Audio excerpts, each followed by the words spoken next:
Terima kasih tim Kominfo dan juga tim pers COVID-19. Selamat malam buat kita semua. Saya berharap di malam hari ini kita semua masih tetap dalam keadaan sehat. Dan pada kesempatan ini kami perlu menyampaikan kepada masyarakat melalui tim pers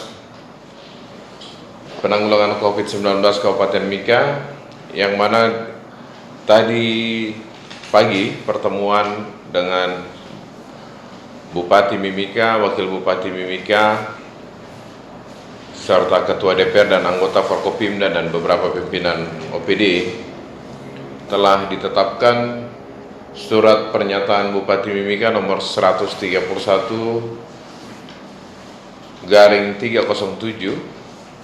terkait dengan perubahan status dari siaga darurat menjadi tanggap darurat.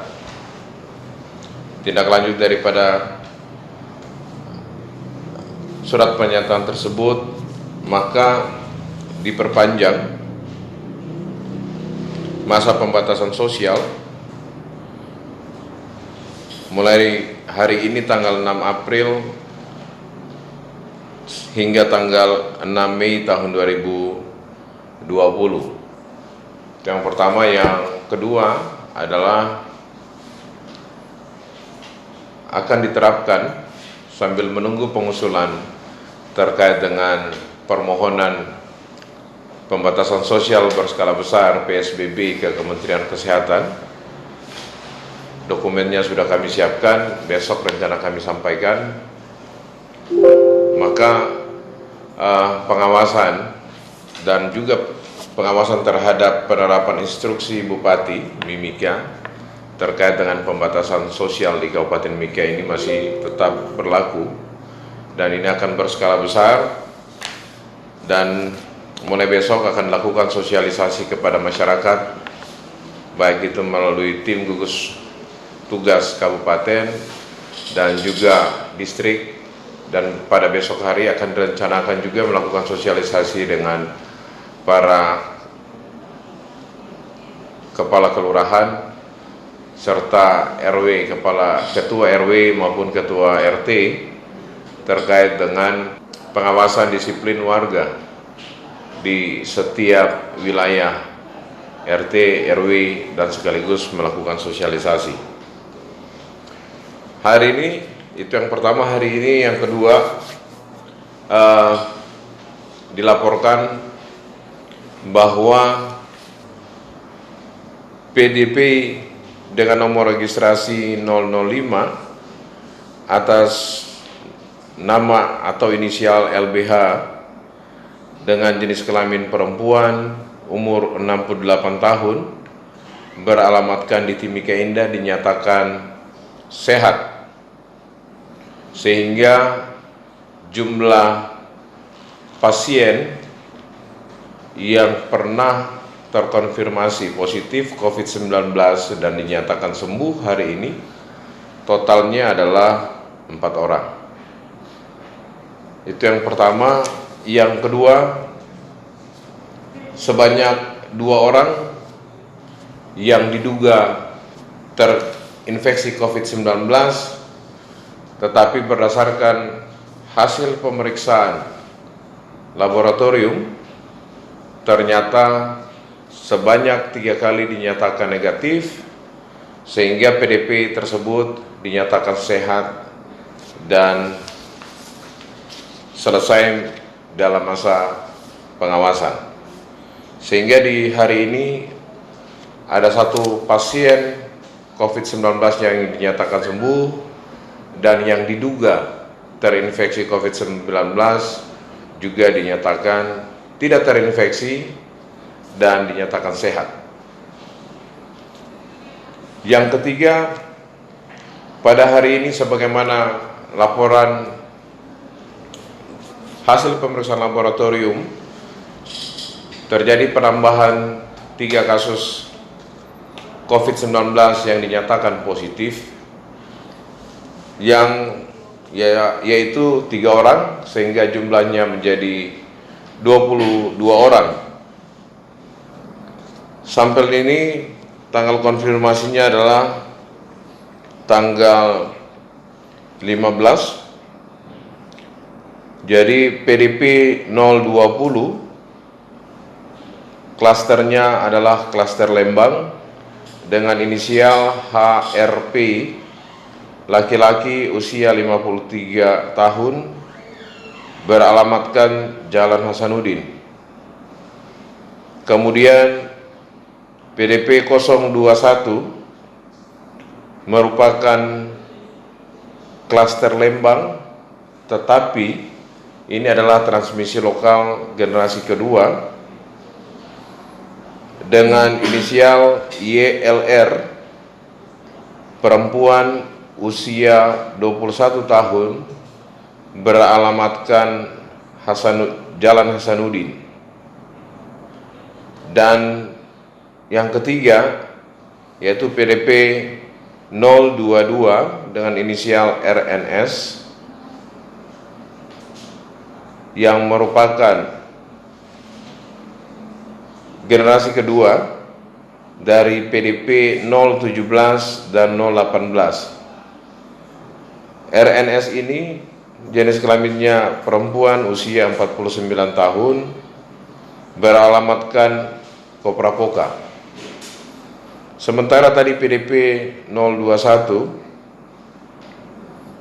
ini juga merupakan generasi kedua yang tertular dari PDP 007. Dengan bertambahnya kasus COVID-19, maka kumulatif sebanyak 22, dan yang masih dirawat saat ini tersisa 15 orang, yaitu 14 orang di RSUD Mimika dan 1 orang di Rumah Sakit Tembagapura. Teman-teman pers, kalau kita melihat dari jumlah kasus positif, ada 4 klaster yang ada di Timika. Klaster dengan jumlah positif terbanyak adalah Lembang, yang mana pada generasi pertama itu yang positif adalah 13 orang atau 59%. Kemudian dari klaster Lembang generasi kedua, sebanyak 3 orang.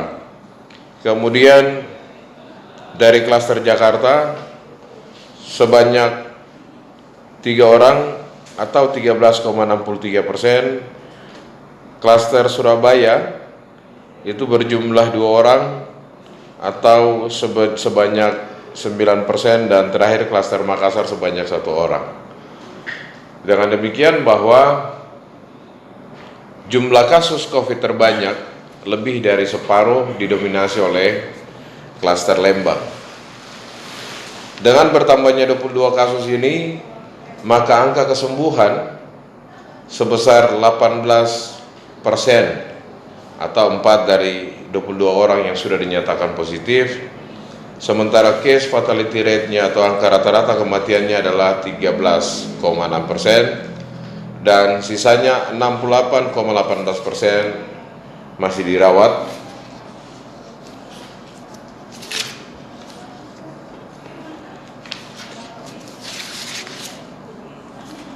Dan juga perlu kami sampaikan bahwa jika kemarin di Inauga jumlah kasus itu 4, dengan ditambahnya 1 kasus, maka berjumlah 5 kasus di Kelurahan Inauga. Sementara di Nawaripi 1 kasus. Kemudian di Koprapoka bertambah 1 kasus, sehingga jumlah kasus positif menurut kelurahan di Koprapoka berjumlah 3 kasus. Jadi dari kasus ini kita lihat paling banyak adalah di Kelurahan Inauga kalau dari melihat jumlah penambahan 3 kasus ini. Jadi PDP ringan ada 8 orang, ODP-nya 5 orang, dan OTG-nya 6 orang. hal yang diatur dalam dalam pedoman pembatasan sosial berbasis berskala besar, itu tempat-tempat yang boleh diizinkan buka tapi dalam pengawasan itu seperti pasar, sembako, kemudian bank yang bisa menahan atau mendorong masalah ekonomi. Tapi yang tidak penting seperti toko handphone, seperti bengkel, seperti toko pakaian, itu tidak perlu dibuka, itu tidak perlu buka. Dan sepertinya mulai besok akan dilakukan pengawasan yang lebih ketat. Tapi adakah sanksi Pak untuk yang misalnya melanggar jam? Ini pada akhirnya menunggu surat persetujuan PSBB di Kabupaten Mika baru sanksi akan dilaksanakan. Baik. Apakah ada penerbangan Pak selama masa ini Pak? Ada apa? Penerbangan. Oh iya. Jadi sebagaimana tadi dalam arahan Pak Bupati, bahwa Pak Bupati telah menyampaikan surat kepada pihak salah satu maskapai penerbangan yaitu Garuda untuk membuka penerbangan, diutamakan untuk mahasiswa, diutamakan untuk ASN Kabupaten Mimika yang ada di luar, untuk memberikan mereka kesempatan pulang sebelum PSBB itu ditetapkan. Gitu. Kalau boleh tahu Pak, frekuensinya setiap hari atau bagaimana? Diatur itu dalam seminggu sekali, tapi nanti dilihat juga berapa banyak karena ini harus didata berapa banyak penduduk Mimika yang masih ada di luar Timika, ada di Jakarta, di Surabaya, di Makassar. Kemudian dari situ nanti baru ditentukan frekuensi penerbangan. Yang jelas diharapkan sebelum tanggal 23 April itu seluruh mahasiswa maupun para pejabat ASN yang ada di luar itu sudah bisa kembali ke Timika. Pak, izin Pak, protokolnya bagaimana Pak ketika pesawat mendarat begitu? Sudah pasti sama dengan kota-kota lain, pasti akan melewati bagian karantina kantor kesehatan pelabuhan yang ada di bandara. Setelah itu pasti akan dilakukan pemeriksaan. Jika sehat, pasti akan diberikan surat keterangan sehat dan akan dibekali dengan kartu Health Alert Card. Health Alert Card itu akan dilaporkan ketika tiba di Timika. Setelah itu pasti di Timika akan juga kembali diperiksa. Kemudian pasti diminta untuk melakukan isolasi secara mandiri, atau kalau misalnya ditemukan ada yang sakit maka pasti sudah langsung dilakukan isolasi di shelter maupun di fasilitas kesehatan. Bagi mereka yang melakukan isolasi mandiri pasti akan dipantau setiap hari selama 14 hari setelah mereka tiba di Timika. Itu berarti kan akan ada lonjakan ya Pak ya, diprediksi Pak? Saya pikir ini kan wabah, ini sudah menjadi masalah nasional, pandemi global. Sudah pasti dengan Timika tidak ada perbedaan kok. Timika ini sudah jadi transmisi lokal. Mereka ada di Jakarta pun itu transmisi lokal. Mereka ada Surabaya, di Makassar transmisi lokal. Ketika mereka tiba di Timika dengan punya satu gejala kan pasti tetap dinyatakan sebagai ODP. Seperti itu. Kalau yang kemarin sebelum terjadi transmisi lokal itu menjadi alert. Tapi pada kondisi saat ini kita lihat bersama bahwa transmisi lokal itu sudah terjadi. Jangankan orang dari luar Jakarta, dari luar Timika, satu orang pun yang ada di kelurahan-kelurahan yang sebagaimana sudah kita sampaikan, dia memiliki satu tanda gejala saja, kita akan nyatakan dia sebagai orang dalam pemantauan atau memiliki riwayat demam, batuk, dan sesak di Timika. Meskipun tidak pernah keluar Timika, tetap kami akan nyatakan sebagai PDP. Seperti itu. Nah ini juga mengenai data kelurahan ini Pak. Ada pertanyaan dari rekan-rekan. Apakah bisa rekan-rekan ini mendapatkan data 22 kasus berdasarkan kelurahan atau kampung dan distrik? Oh bisa, bisa saja. Jadi jumlah kasus menurut kelurahan, menurut distrik bisa kita siapkan. Oke, baik, Pak. Ini ada laporan Rumah Sakit Tembagapura sendiri sampai hari ini apakah ada penambahan OTG, ODP, PDP dan bagaimana dengan hasil tracing di wilayah Tembagapura, Pak? Ya, hasil tracing di wilayah Tembagapura tetap dilakukan. Misalnya pada hari ini hasil tracing di wilayah Tembagapura itu yang dinyatakan orang tanpa gejala itu 6 orang di Rumah Sakit Tembagapura, dan di RSMM ada 6 orang. Jadi totalnya adalah 12 orang hari ini penemuan baru OTG. 12 orang, 6 dari Tembagapura dan 6 dari Rumah Sakit Mitra Masyarakat. Apa yang berubah signifikan, Pak, dari perubahan ke tanggap darurat? Oke.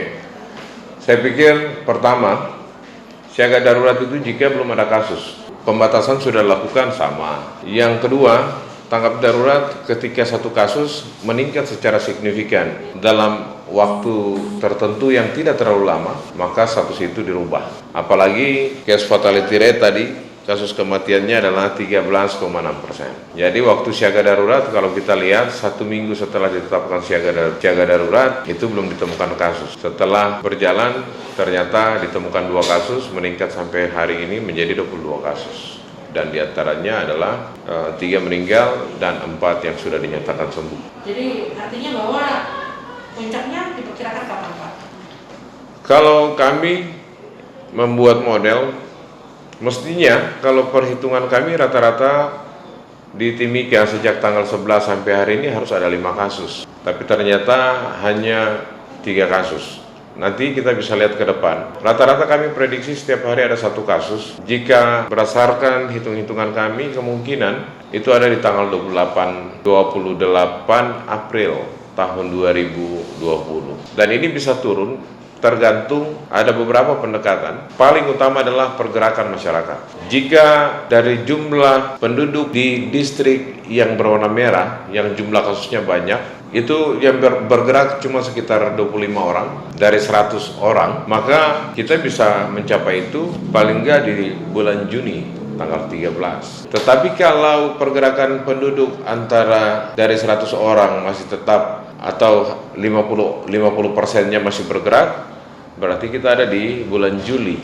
Kalau pergerakan penduduk keluar rumah masih 75%, kita ada di bulan Agustus. Jadi ending epidemi ini, ending pandemi ini di Timika itu ditentukan oleh masyarakat. Kami memprediksikan di tanggal 28, jika penambahan kasus baru mulai dari tanggal 11 sampai tanggal 28 ada antara sekitar 29 sampai 30 kasus, maka kita akan kehilangan tempat tidur. Lebih kurang ada 2 ruangan yang tidak bisa, jadi pasien pada akhirnya kita harus memilih rumah sakit lain untuk merawat pasien-pasien yang non-COVID, dan RSUD Mimika akan dipersiapkan untuk COVID. Jadi ini yang harus kami butuh kerjasama dari masyarakat. Pertemuan besok kami dengan RT dan RW serta lurah ini menjadi hal penting untuk ada diberlakukannya pengawasan sosial oleh penduduk setempat. Memang kalau kita lihat banyak orang menyampaikan namanya dibuka saja. Pengalaman kami pada epidemi HIV 25 tahun silam, ternyata ketika membuka nama itu adalah sanksi melawan hak asasi. Tapi toh ketika namanya dibuka itu justru terstigma. Orang-orang yang ingin namanya dibuka, nama pasiennya dibuka, ternyata hanya untuk sekedar tahu, sekedar kepo. Tapi setelah itu what next? Tidak ada yang bisa dilakukan. Kecuali pada level pemangku kepentingan untuk mengambil kebijakan-kebijakan strategis untuk pengendalian, itu wajar.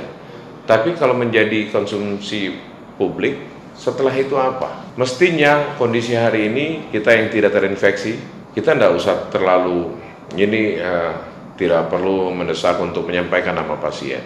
Yang bisa kita buat adalah kita tinggal di dalam rumah, itu selesai. Yang kami khawatir kejadian seperti HIV ketika diminta nama dibuka, pada saat nama itu dibuka ternyata adalah kontak erat dan kami paksa untuk tes, tidak mau itu jadi masalah. Justru orang yang ngotot untuk namanya itu dibuka, ketika tahu ini kontak eratnya, mau dites HIV justru menghilang, justru meninggalkan stigma. Jadi pada prinsipnya pemerintah Kabupaten Mimika sudah melaksanakan tugas menyampaikan ini ada kasus dan setiap saat meningkat, ini ada di kelurahan ini, ada di kelurahan ini, ada di distrik ini. Itu menjadi modal untuk orang yang belum sakit atau belum terinfeksi untuk hati-hati untuk tinggal dalam rumah. Kita lihat sudah hampir 250 OTG yang ada di sekitar kita. Paling gampang hitungnya begini, satu kasus COVID-19 dia akan memaparkan ke 27 orang. Artinya kalau setiap 27 orang berkumpul di satu wilayah, pasti satu diantaranya adalah COVID-19. Kemudian yang jauh lebih tinggi adalah orang tanpa gejala. Jadi kalau di pasar ada sekitar 25 orang berdiri di situ, kumpul-kumpul, taruhlah di situ ada satu COVID-19. Oleh karena itu, masyarakat harus tetap bisa bijak untuk tinggal di dalam rumah. Ketika keluar rumah pakai masker, tidak usah andalkan hand sanitizer, pakailah sabun untuk mencuci tangan. Kemudian yang terpenting, tidak perlu menstigma orang yang sudah terinfeksi. Itu menurut kami. Pencegahan yang paling baik adalah tetap tinggal di dalam rumah. Dengan membuka status pasien, siapa yang positif dan siapa yang negatif, itu tidak akan memberikan apa-apa. Yang berkontribusi untuk ilmu kesehatan, untuk pencegahan dalam aspek kesehatan masyarakat adalah ketika masyarakat tahu ini ada kasus, maka harus sudah waspada. Tapi kan sebetulnya beda Pak antara kasusnya HIV dengan COVID, kan ini wabah yang penularannya berbeda juga caranya. Iya, HIV seumur hidup, COVID bisa sembuh dengan melakukan isolasi. Kondisi hari ini kan terstigma. Pemakaman saja terstigma sama dengan HIV, apa yang beda? Setiap muncul kasus baru, pasti penanggulangannya akan dibarengi dengan stigma. Dan itu adalah tantangan terbesar. Di dunia milenium 4.0, kalau stigma terhadap orang-orang yang sakit, TB sampai hari ini masih terstigma. Itu berarti teknologi ini semakin maju, tetapi cara pandang kita terhadap penyakit masih tetap sama. Tapi kalau seandainya yang dibuka adalah inisial misalnya PDP, itu bisa nggak Pak? Kami sudah sampaikan bahwa dari undang-undang, dari aspek hukum, membuka status seseorang di depan publik hanya untuk menjadi konsumtif, itu tidak akan justru itu menimbulkan masalah hukum. Kecuali pertama, ini dalam rangka penegakan hukum, itu bisa dibuka untuk wabah, tetapi dalam rangka bagaimana kebijakan pemerintah untuk mengambil langkah-langkah, itu bisa. Tapi untuk dibuka menjadi supaya orang tahu, toh tidak akan bermanfaat. Contoh kasus malaria yang kita buka, apakah menurunkan malaria hari ini? Kan tidak. Apakah pasien dengan TBC yang kita baca namanya di depan rumah sakit atau di puskesmas, apakah kemudian menurunkan TBC? Tidak. Justru orang makin menjauh. Sehingga apa manfaat public health-nya? Apakah akan mendukung? Kan tidak. Fakta hari ini malaria kan tidak selesai. Padahal orang tahu dia sakit malaria. Terus apakah ada sama-sama menjadi pengawas minum obatnya? Kan tidak. Jadi yang dinyatakan sembuh pertama setelah mereka melewati masa perawatan selama setidak-tidak sekurang-kurangnya atau minimal 14 hari.